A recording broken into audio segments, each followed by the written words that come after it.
E no vídeo de hoje nós vamos falar sobre um assunto meio que complicado e polêmico no meio cristão, no mundo, na verdade, né, que vivemos hoje, né, que é a relação anal. E aí, amor?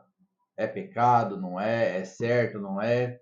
Como que podemos nos posicionar diante deste tipo de pergunta, né? Que é uma das perguntas que nós mais recebemos em nosso Instagram, né? Bom, a primeira coisa é que muitos casais têm essa relação e muitas mulheres têm esse tipo de relação dentro do relacionamento como chantagem, né, amor? Também. Porque muitas mulheres cristãs procuram a gente e falam assim: ai, o meu marido quer, mas eu sou cristão, o que que eu faço? É certo, é errado? A primeira coisa é entender o da onde veio o contexto dele querer ter esse tipo de relação. Porque todo mundo sabe que a pornografia tá aí. E isso é muito comum na pornografia, não é a vida? Sim. Então é algo que é um estímulo, o homem vê, o homem quer e ele ameaça meio que a esposa falando que, se você não tiver comigo, eu vou ter com outra pessoa. Teve uma mulher que ela teve relação com o marido anal pelo fato dela estar precisando, né, de um dinheiro. E daí o marido pegou e falou assim: olha, eu vou te dar esse dinheiro e você vai ter que me dar o call. E ela foi e fez. E ela se arrependeu depois, né? Teve uma outra mulher também que teve uma questão onde o marido ameaçava ela, né, para ter, que ele falou que se caso ela não tivesse, ele ia acabar tendo com outra mulher e atraindo ela. O que aconteceu? Ela é cristã. Ela acabou tendo inúmeras relações, né, com ele, anal, e isso prejudicou muito ela, porque hoje ela se encontra, ela não é velha, ela tem seus 40 e poucos anos, e ela se encontra numa situação onde ela não tem mais o controle do ânus dela, né, amor? É, que nunca teve, né? Na verdade, ela não tem controle das fezes, né? Então, isso desencadeou uma incontinência fecal, ou seja, ela não consegue nem segurar nem fezes mole e nem fezes dura. E, ou seja, a consequência foi ela usar fralda, né? E uma outra consequência, qual que foi? Psicológica? Não, o marido, além da Ah, psicológica, o tá. marido largou ela. Aí, ou seja, ela ficou com este problema e sem o marido. E, ou seja, o marido trocou ela por outra pessoa. Então, quando a gente entra nessa questão, neste ponto, precisamos tomar cuidado, gente, porque assim, não é somente olhar para a Bíblia e falar assim, mas será que isso é pecado? Se não é, não, não é pecado, então vou fazer. É pecado, então não vou fazer. É você olhar para um contexto e pensar, isso vai me fazer bem? Isso vai me fazer mal? Alan, mas eu e minha esposa, eu e meu marido gostamos e o corpo é nosso. Teoricamente, o corpo não é de vocês, tá? O corpo é de Cristo. O corpo é de Deus, na verdade. Deus que nos deu o corpo. Então, na verdade, o corpo não é seu. Mas vamos sair do contexto religioso e vamos voltar para um contexto mais atual, vamos dizer assim. Científico. Não, atual, na verdade, é que as pessoas querem atualidade, né? Não, é a moda. Então todo mundo faz, eu também vou fazer. Será que é um ponto importante na vida de vocês? No relacionamento de vocês? Será que isso daí não é uma fuga? Mas é que aquele tipo de relação é mais prazerosa porque ali o ânus é um pouco mais apertado. Não concordo teoricamente, porque se você falar numa teoria, ok, seria para ser realmente a parte do ânus mais apertada, mas ao, ao, no contexto que você vai utilizando, ele vai acabar se afrouxando. Isso é normal. É a mesma coisa. A nossa pele, ela vai ficando ao longo dos anos. Se a gente não fizer ali uma reposição de colágeno, tal, enfim, eu não sou médico, então não entendo muito bem. Vai começar a ficar mais flácida, mais frouxa a nossa pele, né? Então vai começar a cair as rugas lá, tal, que o pessoal tanto tem medo. E aí, o ânus é a mesma coisa. Lá, mas e como que eu resolvo isso? É simples, é você olhar, isso me faz bem? Tá, me faz bem. Isso é importante? Não é tão importante, mas me faz bem. Mas te faz bem por quê? Existem outras formas de você utilizar o sexo. Somente esse tipo de pensamento, talvez não é algo que vai beneficiar o casamento de vocês. Talvez vai trazer mais malefícios do que benefícios. Talvez seja ali algo que seu marido viu, ouviu, praticou até em relacionamentos anteriores, mas precisamos ter um tipo de pensamento. Isso vai me aproximar do meu marido, da minha esposa? Não, na verdade, é preciso esse tipo de relação para aproximar. Então, não utilizem esse tipo de relação. Eu não vou colocar aqui como é errado, como é certo, como é pecado, como não é, porque as pessoas querem isso. Ah, mas o Alan lá falou que talvez não é pecado, então eu vou fazer. Nossa, mas ele falou que é pecado, então eu não vou fazer. Mas vamos trazer para a ciência, como foi o caso dessa mulher. Se a gente trazer para um contexto científico, fisiológico, na verdade, sim, causa muitos problemas. Nós, se você já nos acompanha há um tempo, você já deve ter ouvido a gente falar, nós estamos nos tornando sexólogos profissionais. E a gente pesquisando mais a fundo ali nos nossos estudos, nas nossas pesquisas, a gente vê que a questão da incontinência fecal, ela é real, ela não é imaginária. Então não é algo que você pode falar assim, olha, talvez você não tenha, talvez você tenha. Não, ela é real. Talvez se você praticar pouco, possa ser que a incontinência vai ser menor. Talvez se você praticar mais, a incontinência vai ser maior. Mas a verdade é que muitas vezes a gente não vê essa realidade, porque quem tem esse tipo de incontinência não vai falar, a mulher não vai falar, ou talvez até os homens, né, que praticam esse tipo de relação, né?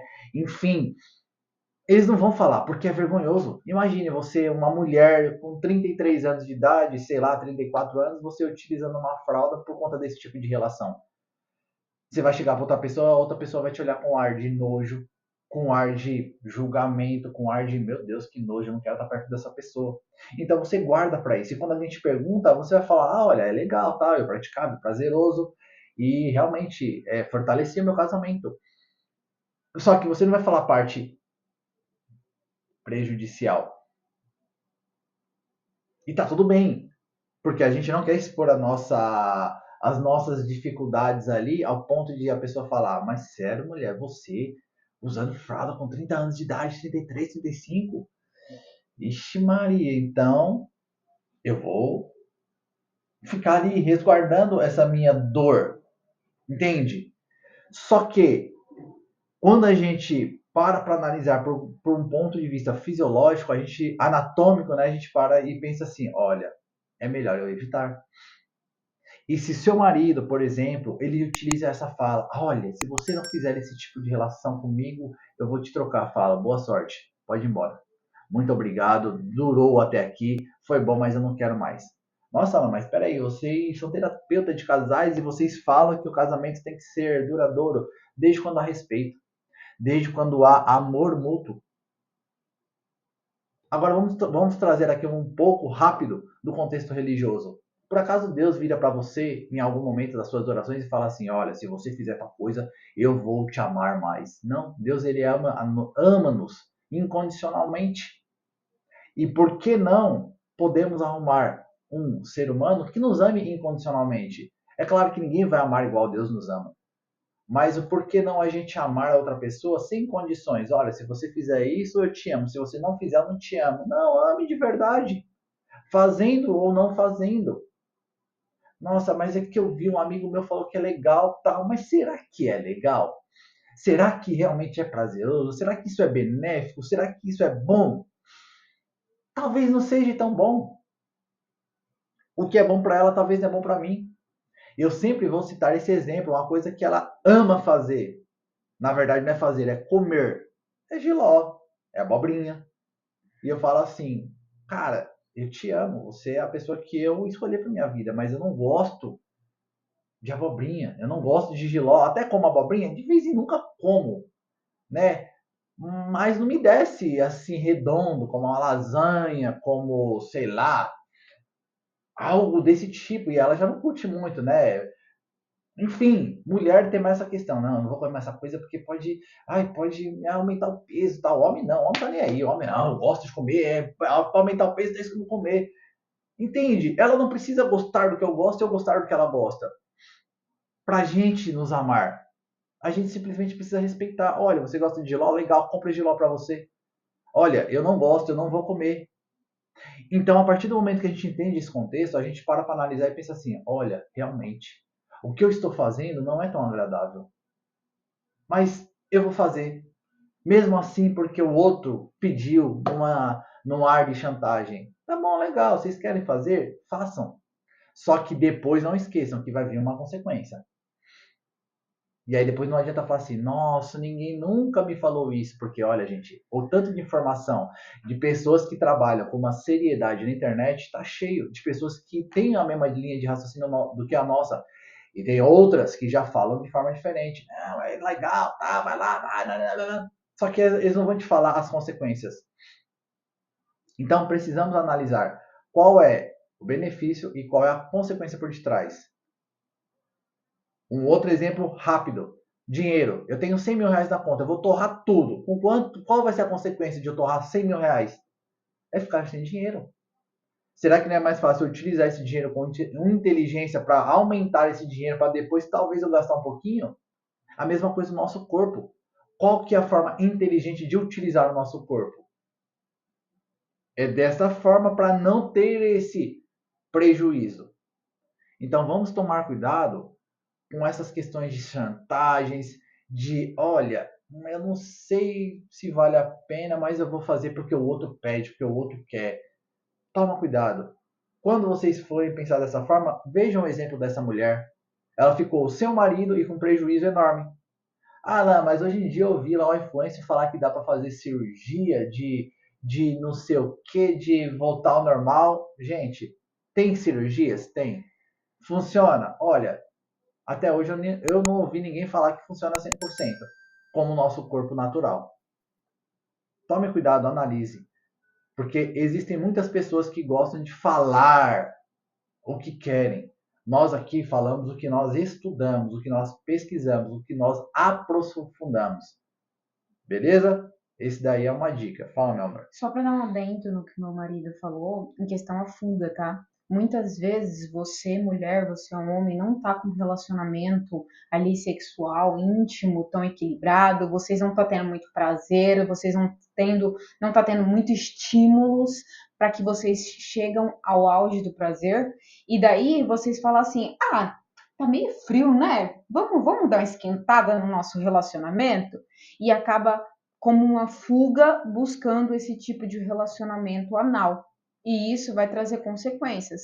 E pode muitas pessoas acreditar que é prazeroso. Só que, por mais que seja prazeroso, existe malefícios. E que, ai, mas ali no momento eu nem lembro de que é pecado, que não é, que não sei o que não sei o que mais lá, do que vocês falaram. Tá tudo bem. Só que entenda, quando você tem uma sexualidade onde você e seu cônjuge está alinhado, onde vocês dois conseguem ali se conectar de uma tal forma inexplicável e os dois conseguem ter prazer, o casal não vai buscar esse tipo de fuga. Porque o nosso corpo e o sexo, ele foi feito e dado como um presente. Ele é algo maravilhoso. Mas vocês têm que saber experimentar. Vocês têm que saber explorar. Não dessa forma. E o que muitas pessoas, quando a gente fala assim, ah, mas vocês têm que explorar. Não, mas explorar fazendo sexo anal, eu não quero. E a gente nem falou sobre isso. Então, tomem cuidado com esse tipo de influência que vocês estão buscando. Tomem cuidado com esses ruidinhos que vocês andam ouvindo de pessoas que não têm princípios e que muitas vezes não vão te falar os malefícios. Porque é algo que vocês têm que pensar, têm que conversar. E quando a pessoa te ameaça, te chantageia, é o momento de você sair desse relacionamento. Porque ele não te merece. Tá? Ou vocês realinharem novamente, falar, olha, a gente pode sim melhorar nosso relacionamento, tal, porque assim, gente, uma coisa também meio difícil de falar é isso, né? Nossa, né? Igual minha esposa colocou, ah, sai desse relacionamento. Eu não concordo muito e ela sabe disso, o meu posicionamento. A não ser que houve uma traição física, tá? A pessoa te traiu, aí é outros 500. Pode restaurar? Pode. Vocês podem continuar junto? Pode. Isso daí é um trabalho que tem que ser feito na terapia, Mas mas se a olhar. pessoa tá num namoro? Não, a gente tá falando de casamento, Ah, amor. A então. gente tá falando de casamento. É, tudo bem, foi bem colocado, porque as pessoas falam, ah, mas é que eu namoro e tal. Não, a gente tá falando sobre casamento, porque namoro, gente, namoro, a fase do namoro deveria durar no máximo 6 meses. E olhe lá, tá, gente? Porque a gente casou com 6 meses. E eu tive um antigo relacionamento que o meu namoro, praticamente, né, que eu morava junto, então era um namoro, não era um casamento. Durou 4 anos e 8 meses. 4 anos e 8 meses. E eu fui traído. Então, eu coloco da seguinte maneira. Até perdi a linha de raciocínio aqui, gente, mas vamos lá, vai voltar. O que que acontece? Nós precisamos entender que, poxa, mas meu casamento tá nisso, né? Ah, voltou. E aí você fala assim, ah, vamos separar. Não é bem assim, gente. Vocês precisam conversar, alinhar e analisar, tá, mas o porquê que tá acontecendo isso, da onde a gente está desalinhado, tal, para também não achar assim, nossa, não tá dando certo, eu vou me separar. Aí vai para outro, ah, eu também não tá dando certo, eu vou me separar. E vocês nunca vão arrumar uma pessoa perfeita. Então, se alinhem, conversem e analisem. Busquem a ajuda de um profissional, de um terapeuta sexual, para entender de onde que vem esse comportamento, essa vontade. Ah, Alan, putz, é uma curiosidade. Pô, legal, também já tive várias curiosidades na minha vida. Uma curiosidade fantástica que eu sempre tive, sabe qual que foi? Sabe quando a gente era criança, tinha aquele desenho que os bichinhos lá e pegava aquelas armadilhas e fechava assim, eu tinha vontade de colocar o dedo lá para saber. Era curiosidade de como que seria que fazia com o meu dedo. E eu nunca fiz, graças a Deus, porque provavelmente se eu tivesse colocado o dedo nessas armadilhas, eu teria perdido os dedos. Então vocês concordam que, pô, talvez uma curiosidade ali, mas de onde veio essa curiosidade? Ah, foi de um estímulo que eu vi. Então tomem cuidado, porque, gente, é fácil você falar assim, ah, uma curiosidade, mas toda curiosidade, ela tem uma raiz. Ela tem uma raizinha. Qual que é essa raizinha? Poxa, foi a pornografia. Nossa, foi um amigo meu que ele é desvirtuado. E quando eu digo desvirtuado, não tô falando de igreja não, tá, gente? É desvirtuado na vida. E aí você olha para aquela pessoa, o cara não tem um casamento, não tem uma família, e você que tem uma família, um casamento, você está se comparando a um cara que está totalmente talvez perdido, ou uma mulher que talvez esteja perdida. Então tomem cuidado para vocês não caírem na tentação e até ali no ponto errado e achar assim, nossa, mas meu marido não está me merecendo mais, a minha esposa não está me merecendo mais. Mas talvez é uma questão de ajuste, é buscar a ajuda de um terapeuta sexual, de um terapeuta de casal, e vocês exporem a situação diante ali e falar, olha, acontece isso, isso, isso. E a gente precisa resolver isso, isso e isso. E é isso que vai ajudar vocês. Compreende? E sim, para fechar o vídeo, o sexo anal ele é muito prazeroso. Isso é um ponto de vista dos estudos, da ciência. Como eu posso colocar? É um dos pontos G do ser humano. Isso é científico. Então, por isso que muitas pessoas falam assim na internet, né? Nossa, Alan, agora você me pergunta, nossa, Alan, mas tá prazeroso? É demais. É só você pesquisar. Se você pesquisar, você vai entender o que nós estamos falando. Mas tem um ponto.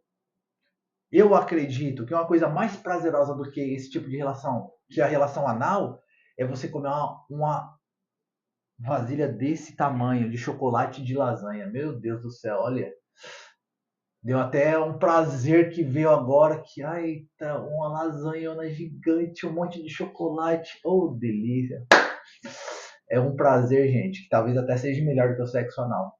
Mas eu te pergunto, é benéfico? Pô, talvez na hora que você vai comer, o cérebro vai. Puff, dopamina. Só que depois das consequências.